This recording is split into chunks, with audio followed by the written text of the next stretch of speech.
Welcome to the Unpacking It podcast, where we unpack sports, faith, and life with intriguing guests from the sports and entertainment world.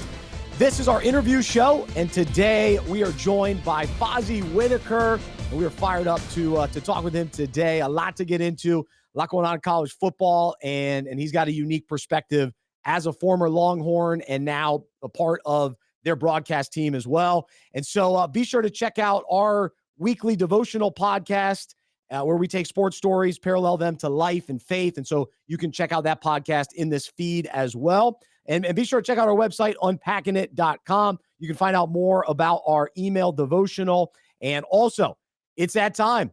Fantasy Football Fellowship is back. And this year, you can be a member for free and get access to all of our fantasy and faith content for you and your league throughout the entire season and play fantasy with purpose. Go to fantasyfootballfellowship.com. Lastly, I want to thank our sponsor of this podcast, Upward Sports. Upward Sports equip churches to run self-sustaining sports ministries in their communities. Whether you're a sports fanatic or on a staff at a church, Upward Sports will give you all the tools you need to run a first-class sports ministry that allows you to reach families in your community. Upward Sports offers basketball, soccer, flag football, cheerleading, volleyball, basketball, and softball, as well as camp offerings to go along with their leagues. And so at Upward Sports, they want to help you and your church make a difference. And so check out upward.org/unpack. And right now, let's welcome on Fozzy Whittaker. He's a sports analyst on the Longhorn Network and also a co-host on Big 12 Radio Channel 375 on Sirius XM. He played college football for Texas. He played in the 2010 BCS National Championship. After going undrafted, he played running back in the NFL from 2012 to 2018 with the Cardinals, Chargers, Browns, and of course, my Carolina Panthers, which included playing in Super Bowl 50. You can follow him on social media at Fozzy Whitt, and that's FOZZYWHITT. Fozzy, it's great to have you on today. How are you? I am doing fantastic, man. I appreciate this opportunity. Thank you for getting me on, be able to tell a little bit of my story and the journey that my faith has taken me on through this journey that we call life. But man, I'm excited to be here. So thanks for having me. Absolutely. And it's always fun to have not only a former player, but someone still in the broadcasting world as well. And we'll talk about kind of a couple of big topics to start off today, and then we'll dive into your story. But of course, you're right in the mix. You're talking on radio and talking about this big topic with the NCAA now opening up the door for players to be paid directly. Yeah. There's a lot of layers to it, somewhat confusing, but we're still trying to, navigate, okay, what does this actually mean? What is sort of your overall takeaway and sort of initial reaction to this news? Well, the first initial reaction that I had was, do I still have eligibility that would allow me to be a player within the 2016 to 2023 range so that I can get in on some of this revenue sharing that dates back due to the statute of limitations. But that's neither here nor there, right? I've had my time, I had my opportunity, but ultimately, I think it was long overdue. This was something that had been planning, had been in the works for years prior. The landscape of college football looks completely different over the course of the past 2.5 years. If you were a diehard college football fan before these past 2 years, you probably are extremely upset with the number of changes that have taken place across the college landscape. But it's been time, right? A lot of these athletes that came through before me and laid the foundation for me to experience the student athlete activities, as well as what I was able to be offered from a standpoint of having a full ride scholarship, be able to play at the University of Texas and other prestigious universities that other people have been a part of. That foundation was laid from athletes that came before me, and I was part of the building process to be in the position where athletes now are able to actually take advantage of their name, image, and likeness, as well as some of the revenues that have been generated from what college football and college sports in general have been able to create. So I'm extremely happy for those individuals and participants that helped make this a possibility. And that's athletes from across all sports, across all campuses, that made it what it is. And it's truly amazing to see some of these things that had been talked about in years and decades prior be able to come to fruition. The other aspect is being able to pay for it, right? That's a whole different monster in and of itself. You're talking about over $2.7 billion being paid out. That's amongst the Power 5 conference or Power 4 conference now, as well as the group of 5 schools that make up that entire NCAA Division I category. And so that was one that stood out to me whenever you dive in and start analyzing, all right, who's actually going to be paying this out? How does it get paid out? And you look at the athletes receiving that compensation over the course of 10 years.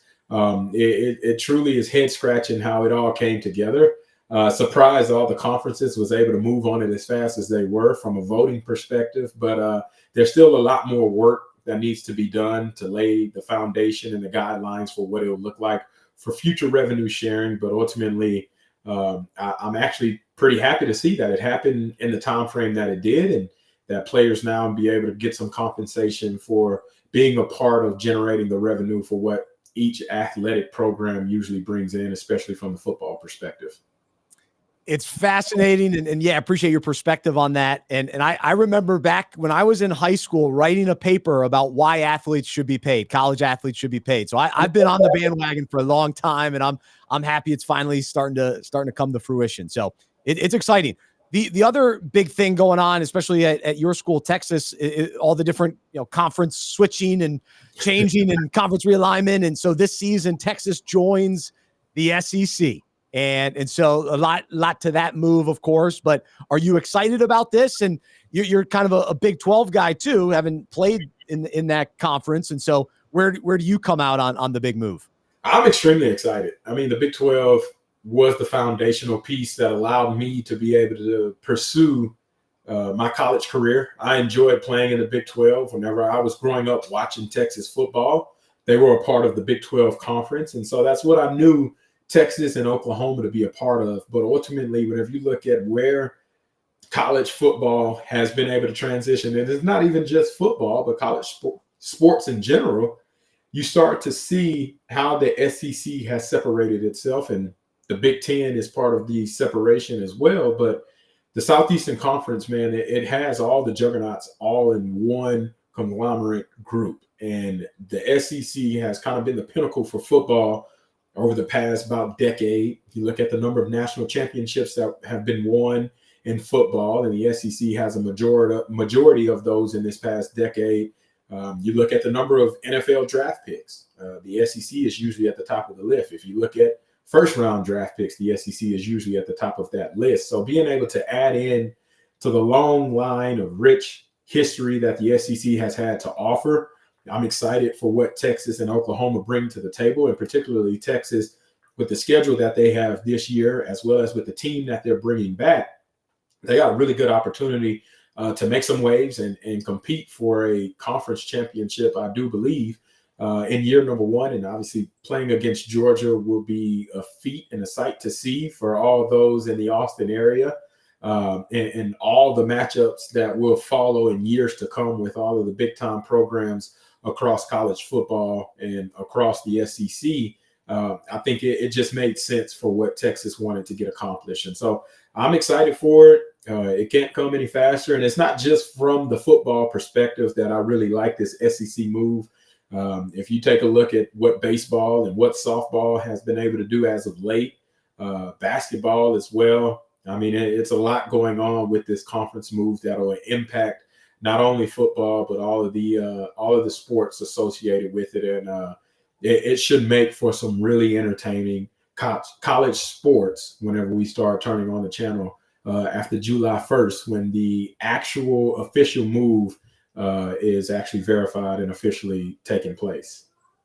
That's right. And I know that some sports fans, college fans don't like all the change, but I think the change creates excitement. And like you mentioned, new matchups, new rivalries can form. We'll try to keep some of those old ones, in place to a certain extent as well. But it's fun. College football, I'm optimistic about these changes just mixing things up. And hey, it's still football. As football fans, it's still football, and it's going to be a fun season upcoming. Well, speaking of football, I want to hear about your NFL career, and you had a number of stops along the way, and ended up spending a decent amount of time here in Charlotte with the Panthers.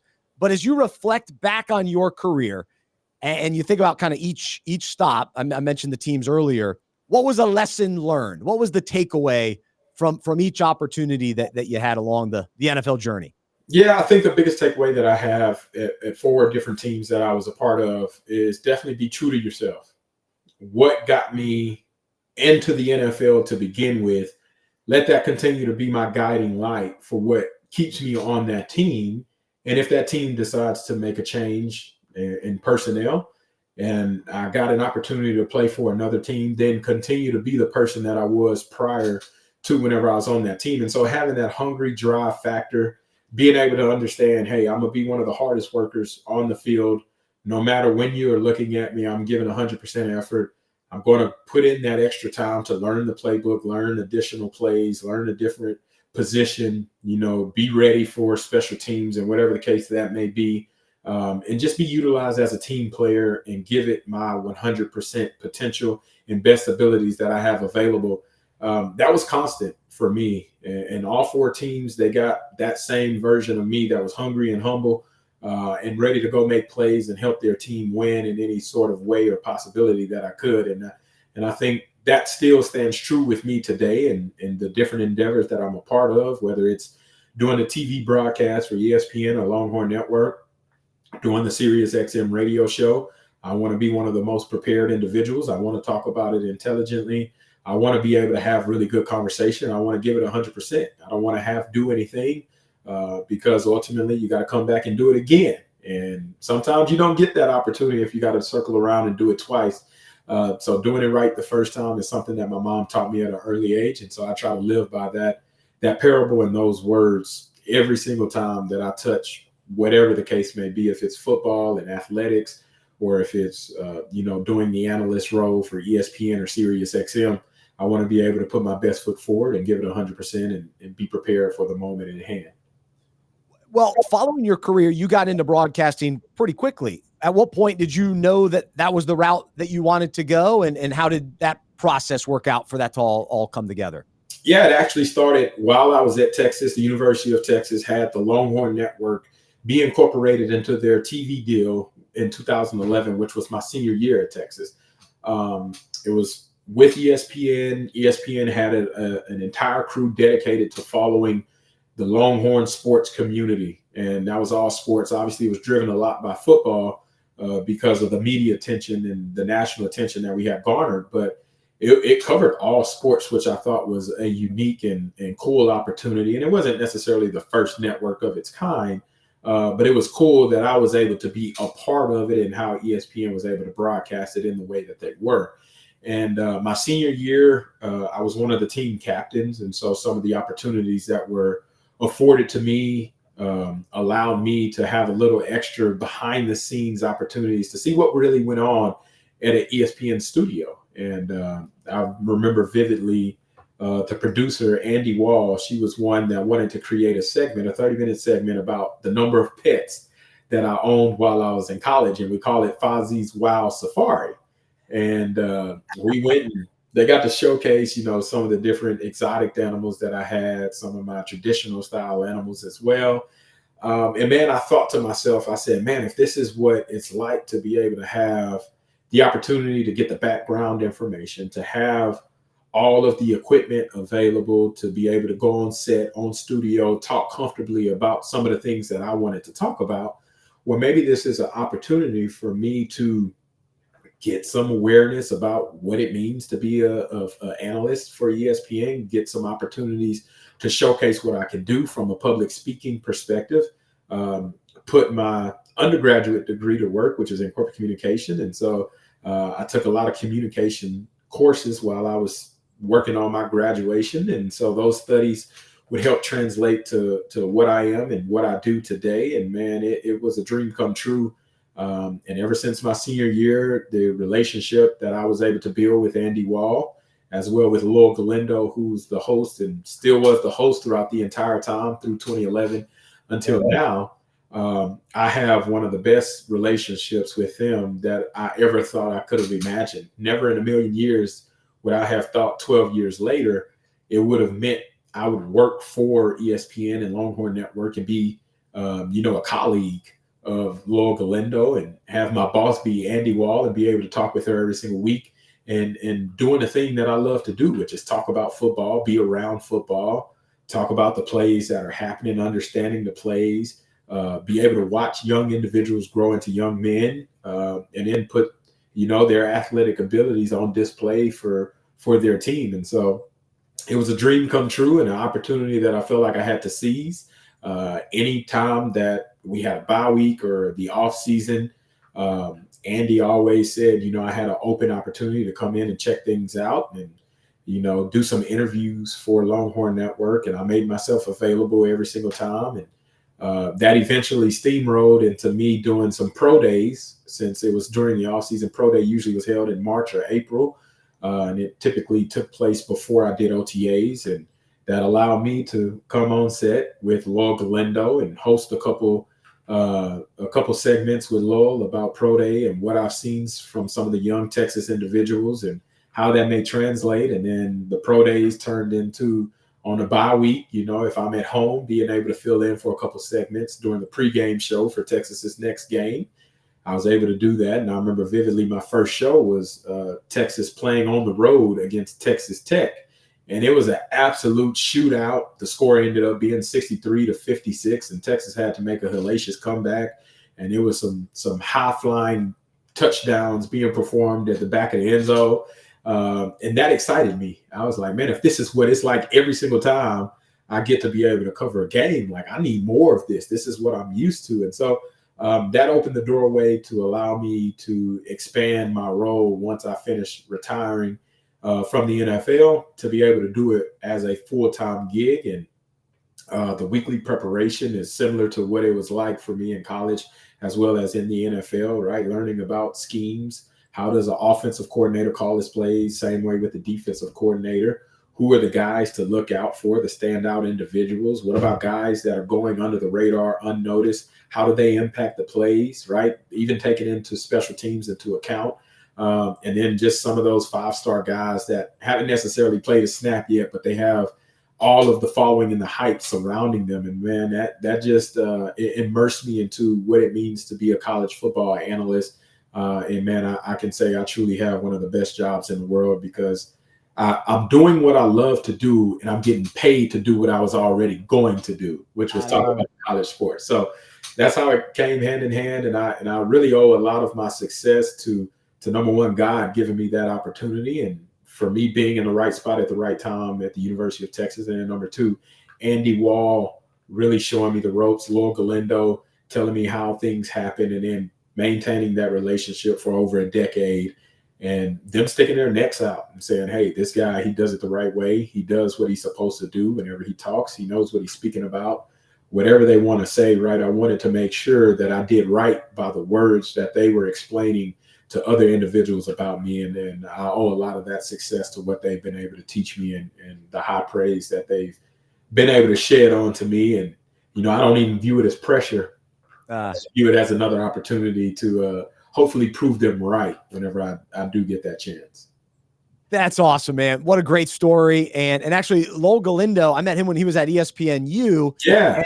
And he was so kind to me and helpful. And so he's a great guy. So that's neat that you've had the opportunity to work with him over the years as well. So very cool. And then we got to go back, though, because you just kind of threw it out there, the exotic pets. What the exotic pets? Are they still around? What do we got going on here?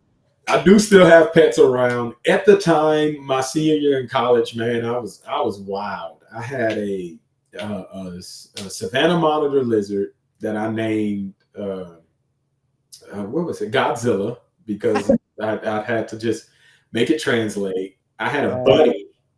I had a bunny named Oreo because he was black and white. I even had a duck for a small point of time named Chip the duck. And the funny part about it is the segment where I'm bringing the duck on stage to show he actually falls off the table on his own, and he makes like a little squeaking noise. Oh, and till this day, whenever we run that segment or we talk about that segment, we talk about how Chip jumped off the table and fell and made a little squeaking noise. So that's awesome. and I also had a turtle, and I named him Michelangelo after the Ninja Turtle. So Makes sense. I had just a random variety of pets, and all throughout different time frames that I owned them, was able to talk about them during that segment. So it's kind of cool. I still have pets now. I got 2 kiddos that help me take care of the pets. We have 3 dogs, 1 cat. We got 2 Dagoos, which is basically in between a gerbil and a chinchilla. So it's similar to like a guinea. Heard of that? Okay. My daughter has 3 gerbils. Funny story. This is going to go off rails, but just stay with me for a little bit. All right, let's hear it. 1 gerbil to begin with. We ended up losing the gerbil because she forgot to close the lid on the gerbil cage, and we could not find it for the longest. And this is right before Texas is getting ready to play against Washington in the Sugar Bowl this past year. So it was like 2 days before we planned to fly out to head and watch the Sugar Bowl. The whole family went. We could not find the gerbil. And those 2 days passed. We fly out to New Orleans, didn't find the gerbil. And we were just like, I don't know where it's at. We come back from New Orleans, still didn't find them. But what we did was my wife's brother, who lives in San Marcos, we told him, hey, we can't find this gerbil. Nova, my daughter, she's the one, it's her gerbil. She's the one crying while we're in New Orleans about hoping her gerbil is okay. So he said, hey, Philip, you got to do us a solid. Go to the local pet store and find us a gerbil. We'll say we found it, right? One of those bluffs. We got to live with it, right? We'll say we found it, and lo and behold, she'll be fine. So he went to the pet store. He ended up buying 2 gerbils. So not only did he say he bought a replacement, but he also said he bought a friend so that he wouldn't be lonely. And so we showed the picture to my daughter and said, hey, look, we found him. Philip found him. He went home. He found him. Here he is. Boom. Good to go. So we come back from New Orleans. She sees her 2 new gerbils. She's in love, having a blast. Maybe like 2 days later, our cat is scratching at the vacuum. And we was like, why is he so intrigued by the vacuum? Turns out he finds the other gerbil, the lost gerbil from like 3 weeks prior, hanging out behind the vacuum. That cat doesn't kill him, thankfully. He found him though. So I was still alive. Still alive. We pick him up, put him into the cage. We went from 1 gerbil to 2 gerbils to now we have 3 gerbils, and then they gave birth. Oh no. They gave birth. So we had little baby gerbils. So now we have 6 total gerbils. Whenever it only started with 1. We got 3 babies and then 3 adults. So here we are looking. Hopefully we can rehome these baby gerbils. You looking for gerbils? Oh man, I was gonna say my 5-year-old daughter's been asking me for a pet, so we're trying to figure that out. Gosh, we got 3 of them for you. We got 3 of them. Oh man, you are brave. Dagoos. We got fish tanks, 2 fish tanks. I got a large fish tank myself. My son has a fish tank. The dogs and the cat. So we still keep a safari going at our household. 2 lizards too. I almost forgot about the lizards. My son has a Sudan plated lizard, and then he also has a Snyder skink. Which actually looks really cool. It's like brown and orange, but they're really cool too. So there's pets galore in my household at any given moment. That's wild. I have a tough enough time keeping up with 2 daughters, so I can't imagine throwing in the pets in the mix. So good for you, man. That's great. That's fun. Well, hey, love talking sports with you and hearing about some of the crazy pets. We love talking about Jesus here on Unpacking It, and so would love to hear about your faith journey and specifically, what are some pivotal moments throughout your life where your faith was really strengthened or challenged, and you really saw God show up and reveal Himself to you and get you through tough times? What are some of those key moments throughout your life? Yeah, I want to start off number 1 saying my mom has been the leader and the light to be able to put me even in the positions that I never thought I would be in. And she grew up in the church. My father was a deacon in the church, and we grew up on the south side of Houston. Hometown church, got to give him a shout out, Berean Missionary Baptist Church off of Cullen Boulevard. that's where my faith journey really began. And it was at an early age. You know, I was one of those kids, Southern Baptist Church, always going to Sunday school. Wednesdays, I was up there, prayer and teachers meeting, right? I was on the usher board, was in the youth choir, also had to help participate in the drill team. Like it was a lot of things that I was involved with the church, and that created an opportunity for me to understand what it means to be a servant. And Jesus was a servant not only to his disciples, but for all of us. And obviously the sacrifice that he gave was the ultimate one that allowed me to be in the position that I am, to be able to play football, the sports analyst role, having fun on the radio. I mean, doing this show right now. I mean, Jesus literally sacrificed it all for this opportunity.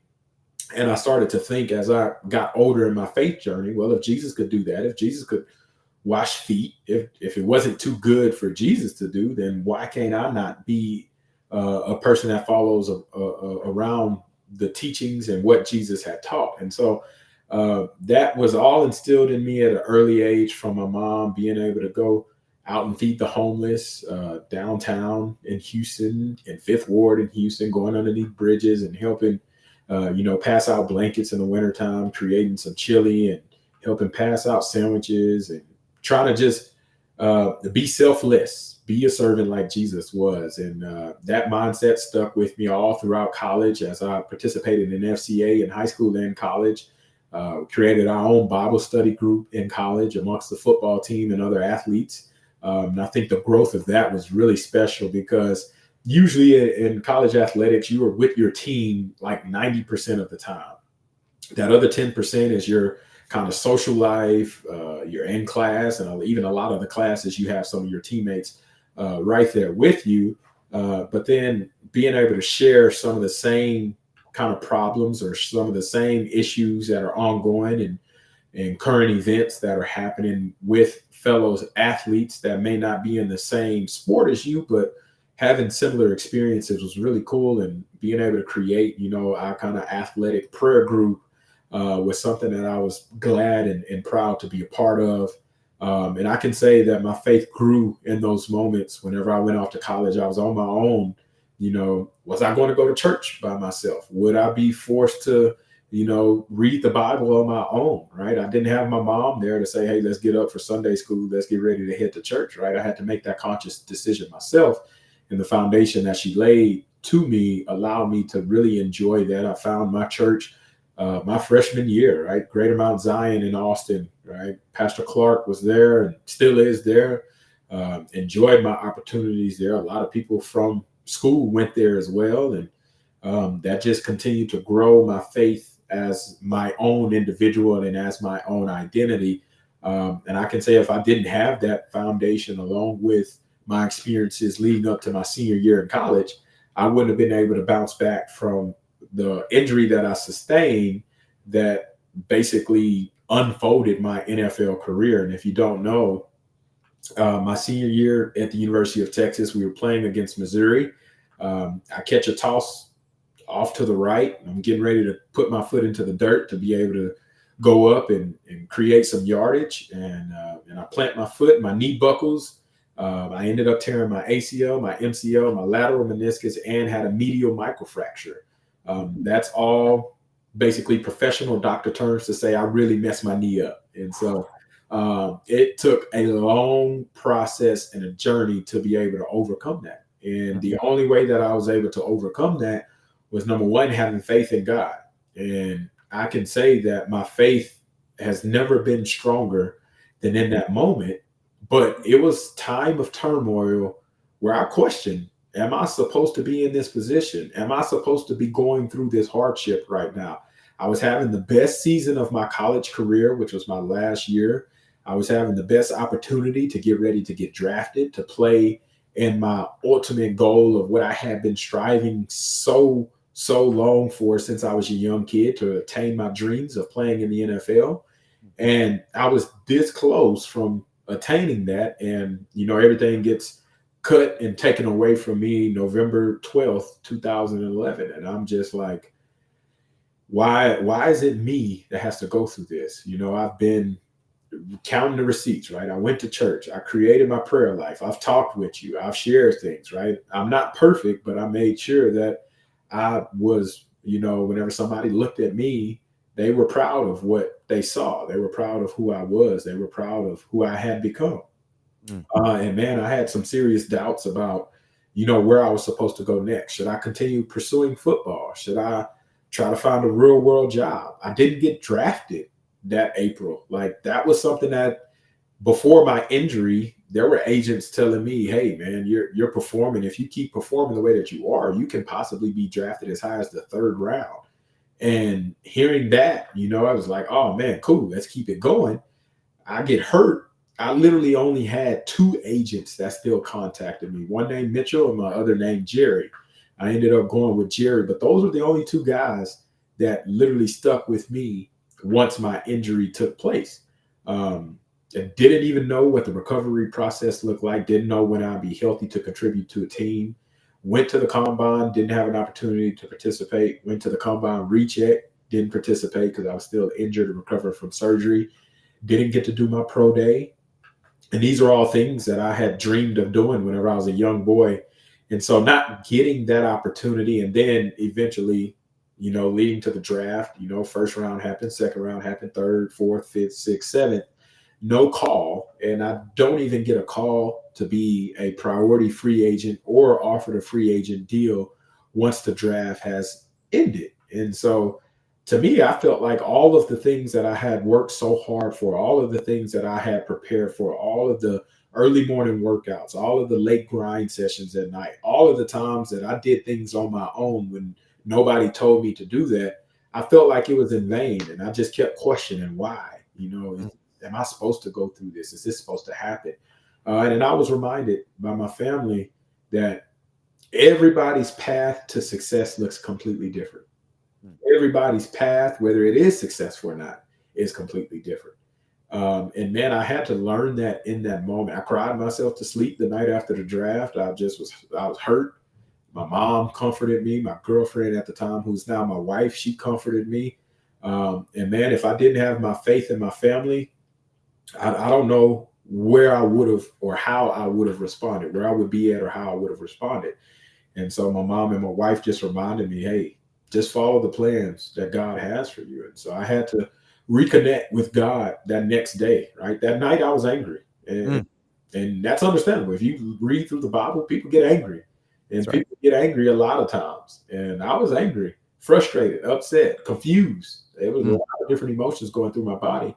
And man, that next day, I kind of hit that reset button. I said, okay, if I wasn't supposed to be drafted, if I wasn't supposed to experience these things, then what am I supposed to do next? And man, I just had to kind of sit calm, quiet, wait for him to tell me, what my next move was. And he said, hey, if you still want to do this, let's go do it. And we're going to do it the right way. Like I mentioned earlier, my mom taught me if I'm going to do something, I'm going to do it 100%. And so I started my rehab and recovery process, and I did it 100%. Without hurting my knee, I wouldn't have been able to graduate with my master's in that spring semester. So it was a blessing in disguise because I was able to get my 2nd degree paid for by the University of Texas and finish that up, which is a huge accomplishment for myself and for my family. I got a part-time job, so I was able to get some job experience to be able to understand what it was like in the real world, especially in the corporate world landscape, to see how that fit with what I'm used to doing. I had to juggle, putting a paycheck, having to save money for rent, having to make sure that everything else is covered for. I had to juggle that, make time to be able to work out on my own because it wasn't necessarily mandatory or necessary for me to have to be there. And so I was taught some very critical life lessons during the time frame that I was recovering that till this day, I still am thankful for that opportunity to go down the journey and the path that I did. And I also realized, God doesn't give everybody the same journey because everybody can't handle the same journey. And as I got older and a little bit more in tune with my relationship with God, it started translating to like, hey, it's only certain people that probably could have handled what I went through. And I'm not saying it to toot my horn or to say, I'm big and bad or to say I'm better than somebody else. I'm saying it to say that I was put in that position at the right time, at the right moment. And I had to learn the right lessons for me to get to where I wanted to go. And ultimately, that was an opportunity that presented itself in December of 2012 with the Arizona Cardinals. I received a call, and during this time frame, mind you, after April, I'm still rehabbing and working all the way from April to December. I'm just making sure I keep myself available. My agent is keeping me up to date with what's going on and telling me, hey, teams are looking to see some of the progress that I'm doing. I'm out in the stadium by myself, just with the strength coach, Benny Wiley, just going through drills. And he's recording while I'm, running routes, or while I'm doing some running or some cutting, and send it to my agent. My agent sends that out to be able to give progress to these other teams. And the call finally came in December, said, hey, the Cardinals want to see how you're progressing. They want to fly you out for a workout. And I was like, okay, cool. Well, let's see what it's all about. I fly out there. I do the workout. I felt like I did really well. I was nervous, right? There was a lot going on. This was my chance or my shot. And after the workout, they said, okay, we'll see you later. And I was like, oh, that's it? Is that all? Did I impress them? Did I not? I don't know. And then literally a week later, they called me back and said, hey, we want to put you on practice squad for the rest of the season. And man, that opportunity came, and I took it and ran with it, and then gave glory to God, because if it hadn't have been for those trials and tribulations, I wouldn't necessarily be in the position that I was in there. So that opportunity turned into 6 years of active NFL football, and it kind of opened the doorway to being able to be an analyst and on TV and the radio now, and then having this opportunity to talk with you. Amen. Wow, what a story. And I want to unpack it a little bit more, because I think this is something that a lot of people wrestle with, myself included, is the concept of, I'm doing all the right things, God. I'm following you. I'm obeying you. I'm come on, what's going on? And then something doesn't go the way we want it to, or tragedy hits, or something challenging, or something unfortunate. And it's like, wait, what in the world is this? And I was challenged by this concept. Actually, I think it was last year. I read the book called Disobedient God, when God doesn't do what you want him to do. and it's a really good book and concept to say, wait, am I telling God that he should do this and that because I do this and that? That's not how it works. And it recently studied the book of Job a little bit with some guys at church, and a similar kind of concept. Job was doing everything right, and everything bad happened to him. Yep. Yet God had his purposes and was able to sustain Job, and he got through all that and learned a lot through that, which now helps us as we read that book in the Bible too. So anyway, so that whole concept is, when I hear somebody talk about it, I think it's important. And so as you continue to reflect back on that concept now, even in your own life, where you continue to follow after him, and not everything goes exactly how you want it to. How do you reconcile that? And what does that reveal about the character of God? What have you learned about the character of God kind of through that wrestling a little bit?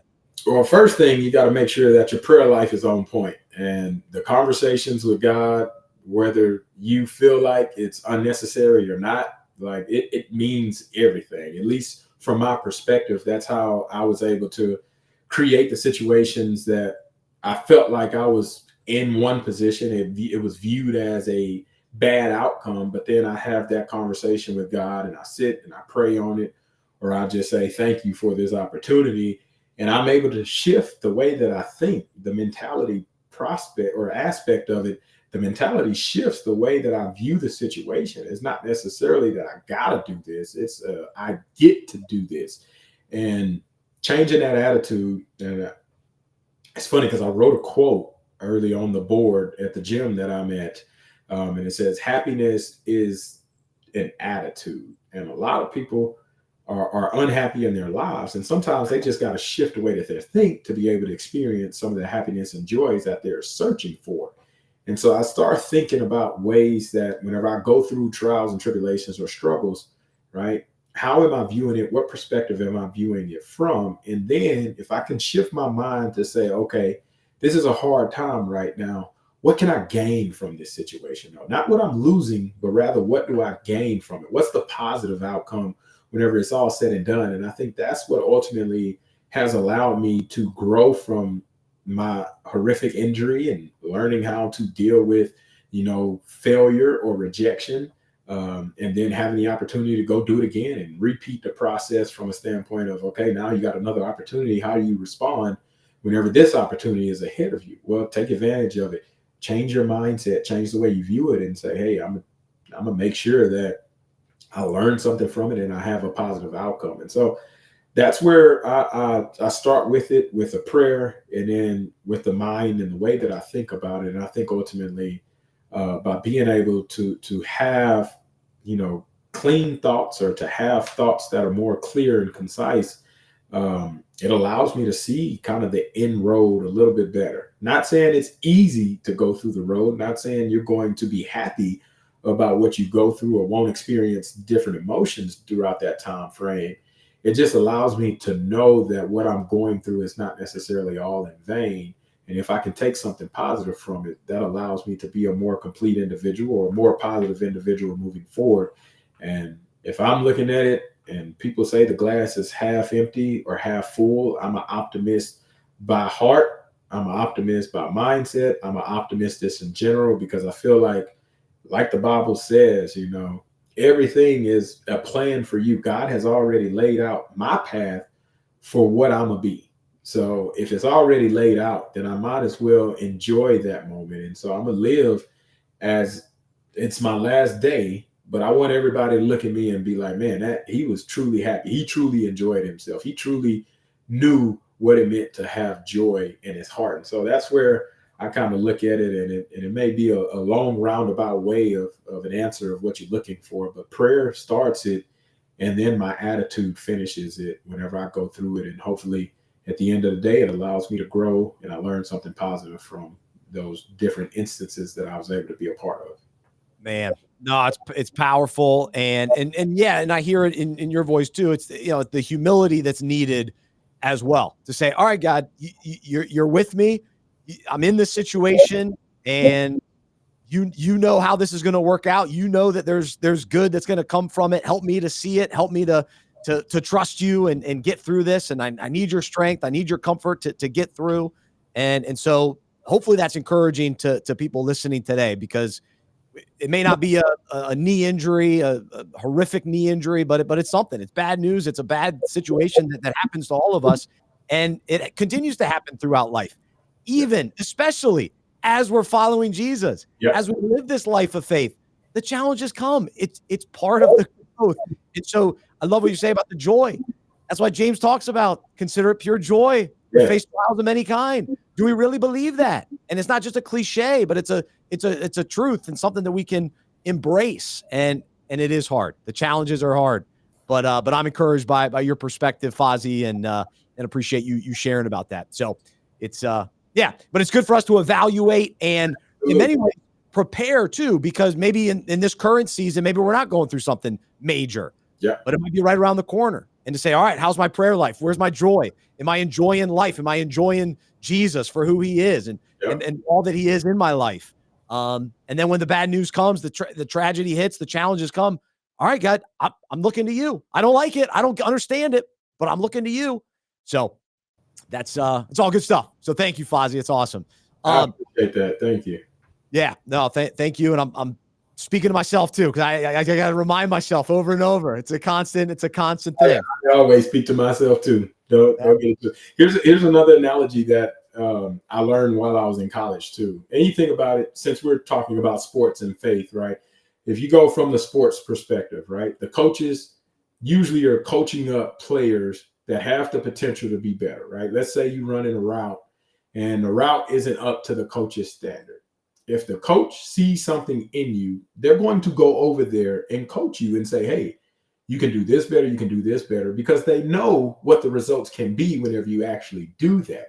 Well, it's the same way from my perspective that I view my relationship with God and my walk through life. It's like, hey, you're doing this one way, but let me get in your ear and tell you how you can tweak that so that whenever you do it the next time, the result's going to be a touchdown instead of just a first down, or it's going to be a first down instead of just a 4-yard gain.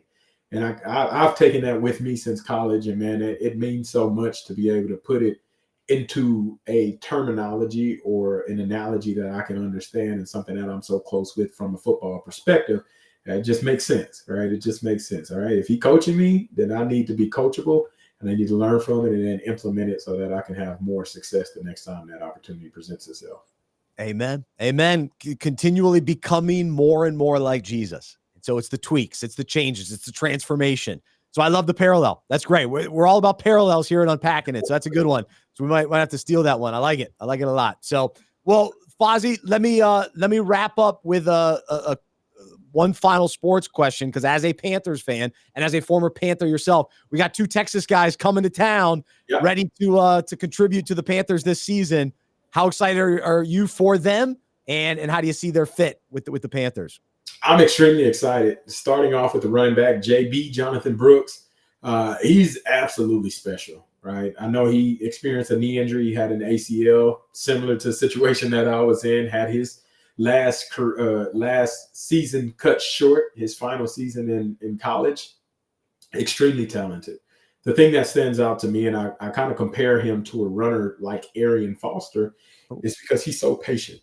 JB is like, he doesn't look like he's moving fast because of how patient he is, right? He presses the hole. He makes sure he gets his linemen on their blocks, and then he cuts right off of the heels of the lineman's feet, which allows him to have a little bit more success because that creates one-on-one opportunities with a linebacker or a safety that's trying to fill in the hole whenever the opportunity presents itself. And JB usually 9 times out of 10 wins that one-on-one battle, at least in college.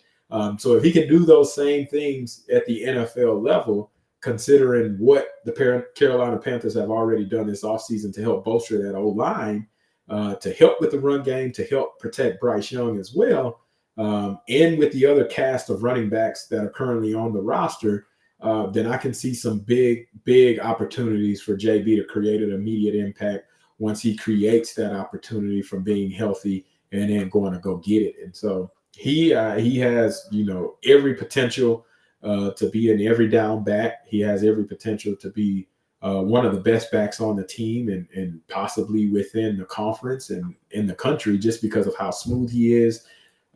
He doesn't fumble. He catches the ball out of the backfield very well. He breaks tackles. So if it translates from college, man, he'll be just fine. And I think Carolina fans will be singing some high praise to him in the same way that I was whenever he was at Texas. Then you go to the 4th round draft pick, Jatavian Sanders, tight end. Dude's a freak athlete. He is an absolute monster, right? Whenever you're talking about his running ability, the way he's able to run routes, his hands are huge. He catches one-hand grabs. He did it in college. He did it in high school. He has some of the prolific one-handed snags at Den Ryan High School that went viral twice, not just once, but twice. So those one-on-one opportunities with linebackers and even some of the safeties, Jatavian Sanders wins those favorable matchups. Not necessarily a big blocker, but within Thomas still there, you don't have to necessarily worry about that. And I think those two guys can play off of each other very well and create some opportunities to stress the defense in ways that they probably weren't planning, especially if you're in 12 or 13 personnel.